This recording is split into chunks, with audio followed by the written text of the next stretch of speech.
ang pwede natin gawin ay i-demand na ipauwi or iuwi nila si Pangulong Duterte. Bring him home! Bring him home! Bring him home! Bring him home!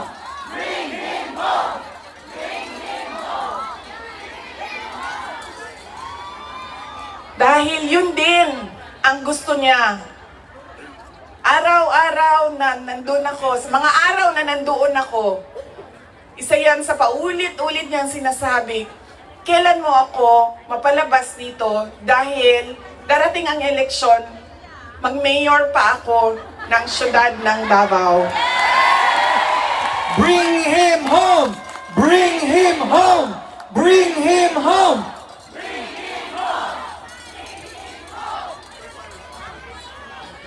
At yun ang gusto niya. Gusto niyang umuwi. Sinabi ko din sa kanya yon pa. Sabi ko, yung kagustuhan mo na umuwi, yan din yung katapusan ng buhay mo. Magiging Ninoy Aquino Jr. ka. At sinabi niya sa akin, sabi niya, kung ganyan ang kapalaran ko, then so be it. Basta lang mauwi ako sa Pilipinas.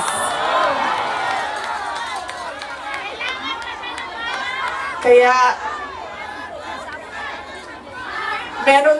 meron man ako worry para sa kanyang safety and security, pero lagi niyang inuulit-ulit talaga, ibalik niyo ako sa Pilipinas.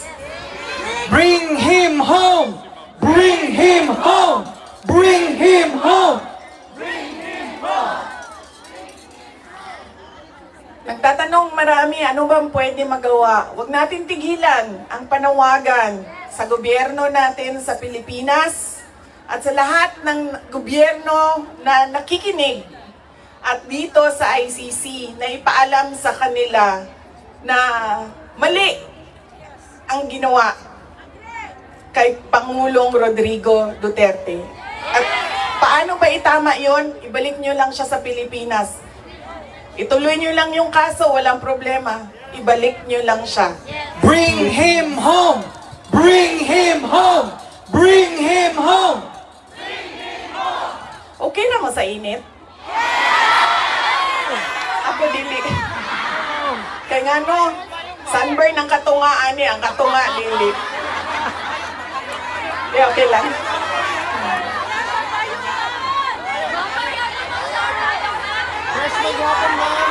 Hindi, okay lang, okay lang. Binuangan lang tamo. Naka-ready ang sunblock diri doble. Okay lang, sir. Kaya di nila makita na ako ang mata kung magkalok ka. Oh. Okay? Unsa pa ba'y, ano pa ang pwede nating gawin?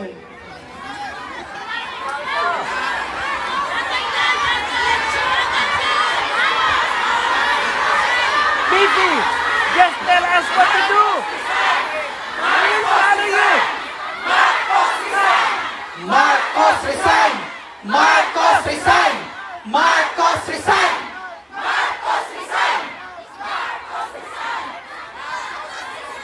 Kayo nagsabi niyan, hindi ako ha. Bukas, suspended na kayong lahat. Nakulong na kayong lahat sa sedition. At kayo, hindi na kayo makakauwi dahil kinulong na kayo dyan sa... Okay!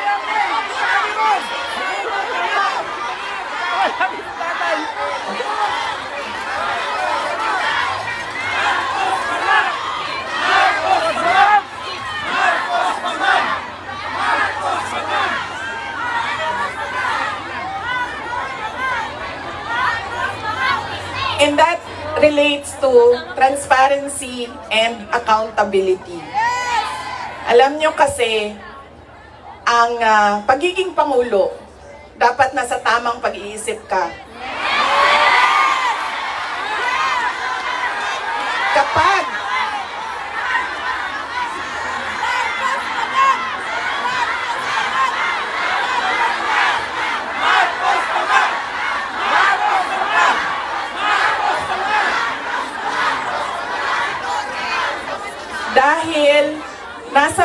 polisiya mo at desisyon mo ang kinabukasan ng kabataan at ng bansa.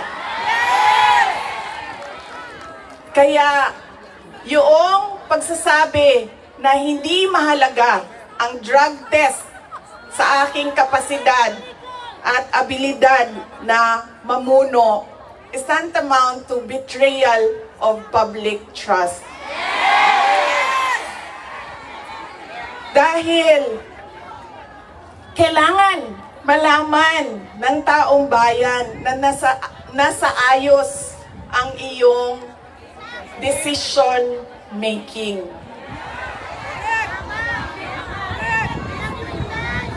Kaya hindi lang naman natin pwede sabihin, Marcos resign. Bakit ba kailangan resign?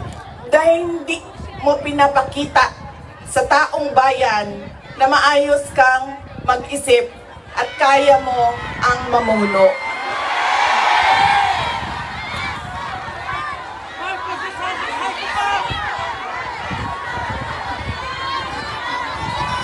Madaming mga tanong na nasa loob na ng korte. Ang PhilHealth, ang pagkuha ng pondo ng PhilHealth para bang naging pyramiding ang ginawa nila sa budget ba? Kumuha sila ng kulang ang pera dito, kumuha sila sa ibang source para isalpak dito, ay hahanapin na naman sa ibang source yung nagiging juggling at parang pyramiding na ang nangyari sa budget. At kung nakikita ninyo at naiintindihan ninyo ang budget, karamihan doon pamigay lang ng mga politiko na tinatawag nating ayuda.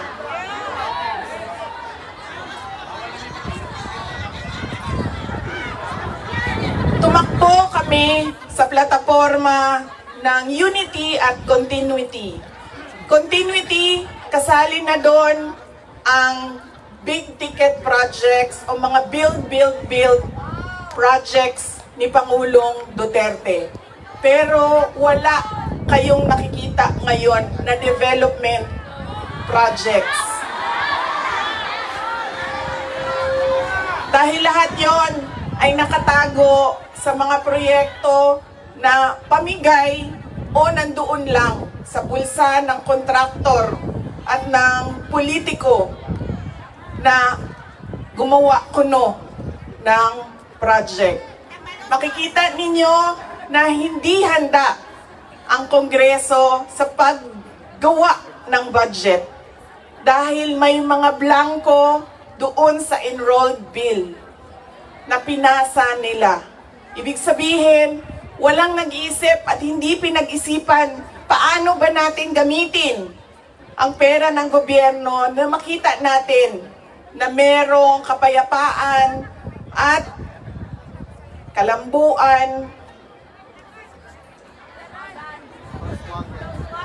kauswagan sa ating bayan. Noong ako ay tinanong noon bakit ako nag-resign sa Department of Education.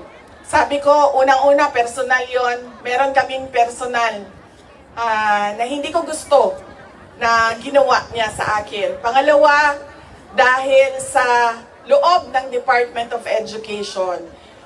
Sinabi ko na itong noon, personal ko to na experience. Yung budget ng school building program ng Department of Education, pinaghati-hatian lang sa loob ng House of Representatives. Noong unang taon, nagawan ko ng paraan. Sabi ko, hindi pwede, sige, kung yan ang gusto ninyo, yan ang makapagpapasa ng budget para magkaroon ng budget ang Department of Education. Dadaan pa rin kayo sa validation ng regional offices ng Department of Education. Pag sunod na taon, naisipan na nila kung ano ang gagawin nila at hindi nila ma-deny ito dahil nakikita ninyo sa papel. Kaya wala din kumukontra sa akin dahil nakikita sa papel. Ang ginawa nila, gumawa sila ng sarili nilang listahan Doon nakikita mo, pinaghati-hatian nila ang school building program at inattach nila sa General Appropriations Bill na sinabmit nila sa Senado. Sinabi namin sa mga senators, nakita nyo ba kung anong ginawa? Sabi nila, oo, nakita namin kung anong ginawa ng House of Representatives. Sabi ko, please, hindi natin masasolve ang problema ng school building program kung ganito lagi ang nangyayari sa budget ng new construction. And meron pang ibang problema sa loob ng budget. Sinubukan ng mga senators na tanungin, pasagutin, sumasagot, yes, pero pagdating sa BICAM, anong nangyari? Wala namang wala namang totoong BICAM kung saan pinag-uusapan ang paggamit ng pera. Ang desisyon lang na nandun ay kay Zaldico, nung panahon ko, kay Zaldico at kay Martin Romualdez. At diretsong pinapapirma sa malamang tao na hindi nagbasa o hindi binasa ang buong budget. Kaya walang nakakita o hindi nila nakita dahil hindi naman binasa na may blanco doon at pwedeng lagyan ng kahit anong amount yung mga blanco sa budget. Madaming katanungan, madami ang problema ng bayan. Kaya lagi ko sinasabi, hindi kami ang problema ng bayan. Ang problema ng bayan ay ang governance mismo ng Pilipinas. Yan ang problema ng bayan. At dahil may problema sa gobyerno, ay tuloy-tuloy ang kahirapan doon sa ating bayan. Nakikita nyo yan dahil dumadami ang nakikipagsapalaran sa ibang bansa. Dahil sa kawalan ng oportunidad doon sa ating bayan.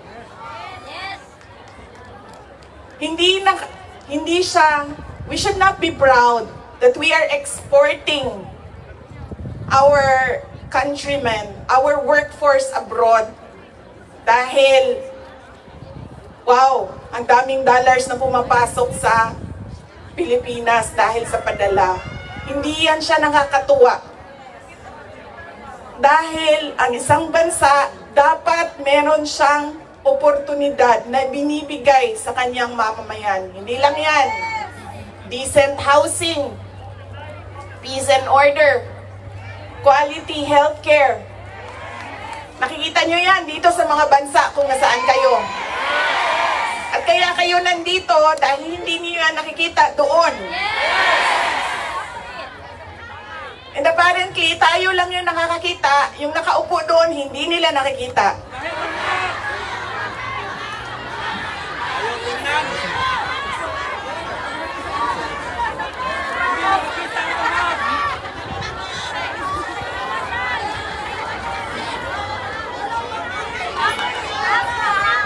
Alam nyo, madami sa mga kaibigan ko, galing ako sa middle class na family sa Davao City. So madami sa mga kaibigan ko doon,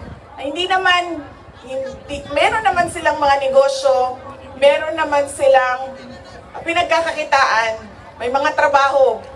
Pero ilan na rin ang nagsabi sa akin, mga professionals ito, ilan na rin ang nagsabi sa akin, wala na rin talaga kaming nakikita, parang gusto na namin lumipat na lang sa ibang bansa para sa mga anak namin.